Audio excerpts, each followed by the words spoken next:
বৈজ্ঞানিক Thomas Alva এডিসনের গল্পটা আমাদের কম বেশি সবারই জানা আছে। স্কুলে ছোটবেলায় তার নামে একটা চিঠি বা নোটিশ এসেছিল তার মার কাছে। তার মা সেই চিঠিটাকে, যেখানে লেখা ছিল পরিষ্কারভাবে তার মেন্টাল রিটার্ডেশনের কথা, তার মা তার সামনে সেই চিঠিটাকে কমপ্লিটলি ভিন্ন রূপে পড়ে শুনিয়েছিলেন। হয়তোবা তারই বদৌলতে আমরা একজন বৈজ্ঞানিক বা সায়েন্টিস্ট টমাস আলভা এডিসনকে পেয়েছিলাম। আপনার সন্তানের ছোট্ট জগতে বিশাল বড় একটা আস্থার জায়গা হচ্ছেন আপনি, তার বাবা এবং মা।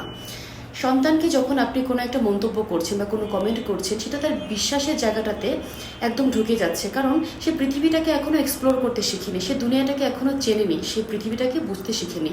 তার ছোট্ট মস্তিষ্কের ক্ষুদ্র জগতে তার বাবা মা যা বলছে সেটাই সত্যি, তার বাবা মা যা বলছে সেটাই বিশ্বাসযোগ্য। আপনার মন্তব্য বা কমেন্টটি তার নিজের সম্পর্কে নিজের বিশ্বাস তৈরি করতে সাহায্য করছে। তাই আপনার সন্তানের প্রতি আপনি এমনভাবে কমেন্ট করুন বা মন্তব্য করুন যা তাকে কনফিডেন্ট বানায়, যা তাকে এম্পাওয়ারমেন্ট দেয় এবং নিজেকে ভালোবাসতে শেখায়।